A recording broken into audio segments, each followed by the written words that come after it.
All right, good morning, everybody. So today I'm going to do just kind of a little bit of an intro on some of the nutrition stuff. We're going to keep it simple. We're going to just kind of try to hit 1 or 2 points a day. Now, for some of you, this might be kind of a lot to start with.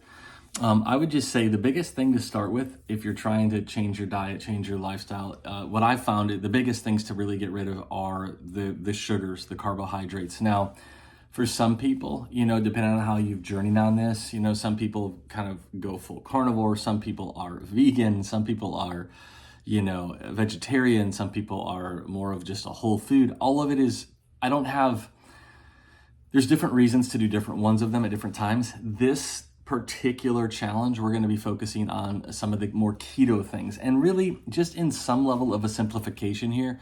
I would just say for myself, my wife and I have been doing it for a while, then we took a little bit of a break, getting back on it with you guys all here. And so it's really just really trying to get rid of the carbs, okay, the sugars, and then also it's this dance between of course you're having protein, but you don't want too much protein, okay? And then also trying to get enough fat. I would say getting enough fat seems to be the hardest one. If you're trying to figure out protein, essentially what you want to do is take whatever weight, how much protein you should have a day. You take your weight that you want to get to. Let's say you want to be 200 pounds.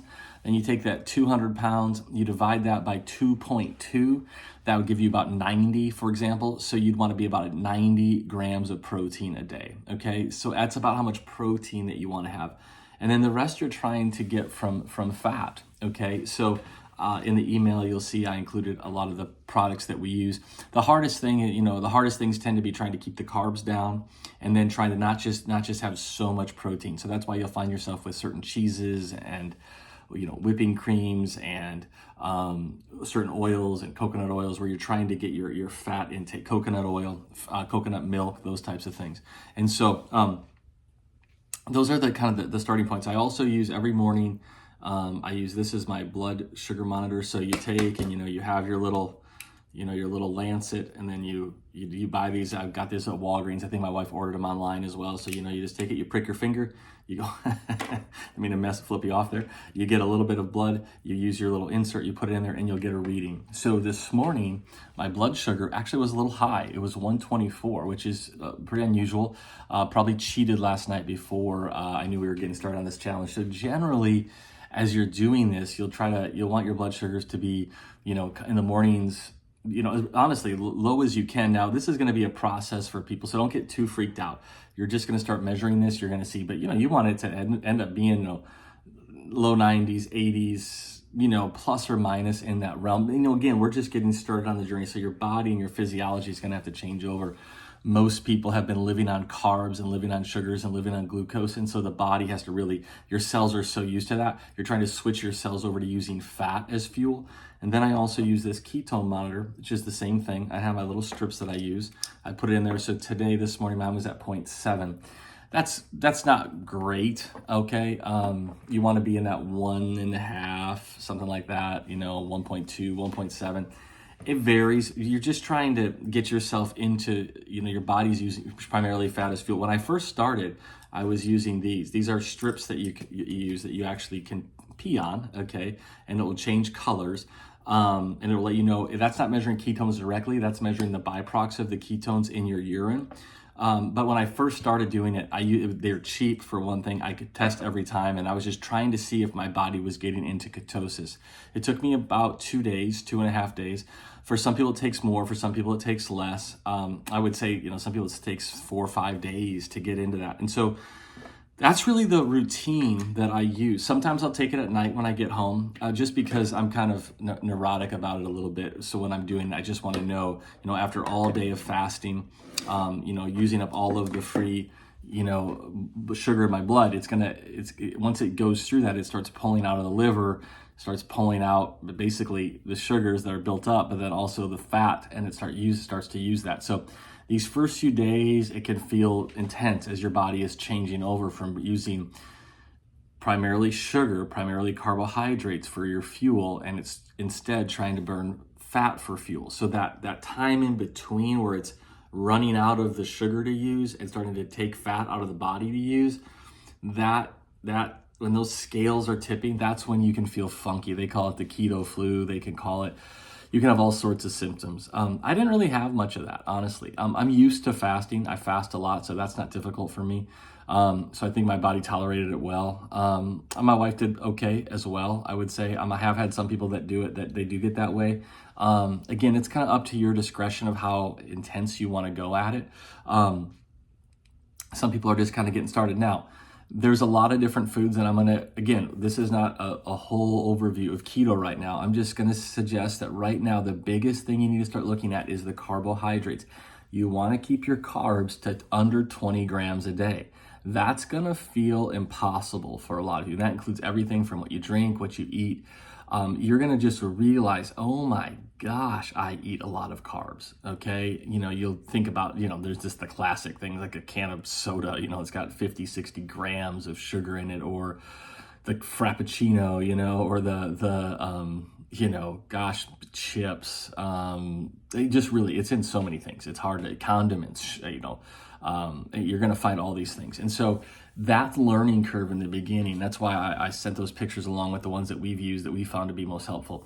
But give yourself a little bit of grace. If all you do is start fasting and start reducing the number of carbs that you have, you're gonna already start to see benefits. Okay, one of the biggest things I noticed was inflammation. Now, when I was out working out today, interestingly enough, my hip was really hurting me quite bad, actually. Like, I was having a hard time. It was kind of out of the blue. I don't know what happened, but I just kept going, and it loosened up, and by the end of it, I was feeling fine. And so, these are just the ups and downs that happen as we're doing this. Okay, so again, don't beat yourself up. I know we have kind of the whole spectrum. Some people are super analytical and detailed, and then some people are just more like, hey, just tell me what to do, and that's all of it. But again, just kind of go with the flow here, okay? The biggest thing to focus on today, make sure you're getting your body moving, all right? That could be a walk, that can be a jog, that can be, Ryan's workouts. He's gonna be showing you, start cutting back on your sugars, okay? And your carbohydrates and your sugars, and let's start looking at fasting, okay? I'm gonna be fasting again. I won't get home from the office till probably 7:30, so I'll fast today till 7:30. So that will give me almost 24 hours of fasting. Not sure exactly my last time I ate last night, but it was probably around that time. So I'll probably be in 23 hours of fasting. By that time, when I get home, I'm sure my blood sugars will be, in the 80s, probably maybe right around there, 85. My ketones should probably be in the 1.3s, 1.4s. And then that's really, that's a really good place to kind of be living. Okay. Now it might take you a few days to a week or so to get into that place. So that's what I wanted to talk about today. All right. If you don't have any of that home equipment, that's fine. Those of it, they're like $20 a piece or so.